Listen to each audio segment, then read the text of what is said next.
These are my audience members. All right. Hello and good evening. My name is Ethan Heil. Today I'll be telling you a little bit about World War II history. For some people this topic may be hard to hear about or talk about, so audience discretion is advised. More specifically, I'm going to be telling you about the bombing of Hiroshima and Nagasaki. I'm going to tell you a little bit about the origins of the atomic bomb, how, when, and where they were used, and the effects it had on the Japanese after, and more so the world. So let's start with the origins of the atomic bomb. More specifically, the Manhattan Project. According to History.com, the Manhattan Project began in 1939 and was funded by the government in 1942.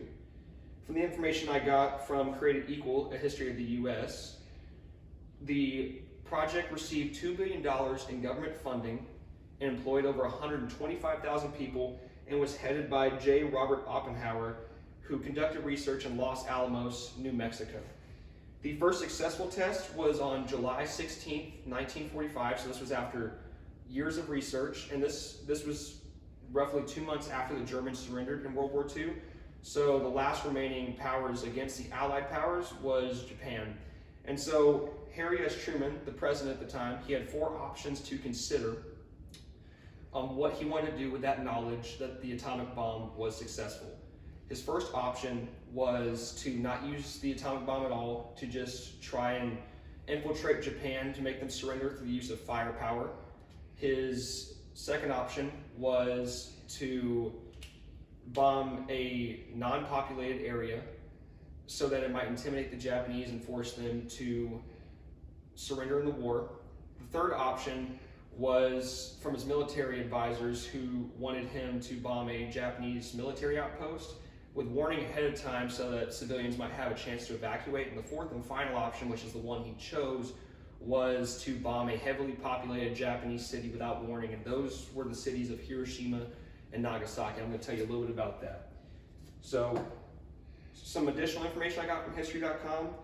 The first bombing of Hiroshima, which was called Little Boy, was dropped by Enola Gay on August 6, 1945.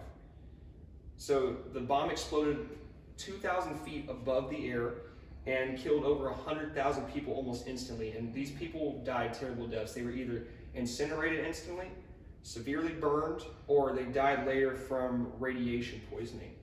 So despite this, afterwards, the Japanese Emperor Hirohito did not surrender. So 3 days later, Charles Sweeney dropped the second bomb, Fat Boy, on Nagasaki 3 days later. So less lives were lost because of the atomic bomb on Nagasaki, despite it being a bigger bomb. But because of Nagasaki's topography, from its deep valleys and its heavily forested areas, it shielded some people from the bomb. So only roughly around 74 people died compared to Hiroshima's 140,000. So Japan then surrenders on August 15th, 1945 as a result, which later became known as Victory in Japan Day. So now I'm going to tell you a little bit more about the effects in detail on Hiroshima and Nagasaki. So from the research I gathered from icanw.org, Hiroshima, 70% of its buildings were burned, 42 out of 45 of its hospitals were completely destroyed, 90% of its doctors and nurses were either injured or killed, and it resulted in the death of 140,000 people instantly and also from radiation poisoning.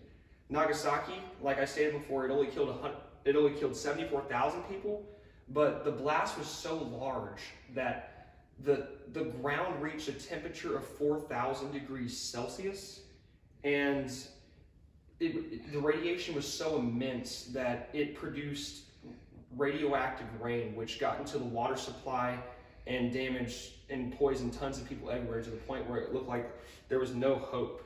Both of these had something very similar in common, which was their long-term effects. And the long-term effects caused an increase in a variety of cancers, such as lung cancer, skin cancer, breast cancer, and leukemia. And typically it was worse for women, especially pregnant women, because it caused birth defects and miscarriages among them.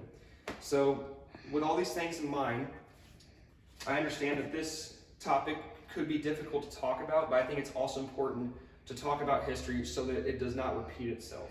We talked a little bit about the origins of the atomic bomb. We talked about the how, when, and where and why it happened, and we talked about the effects it had on Japan and the rest of the world.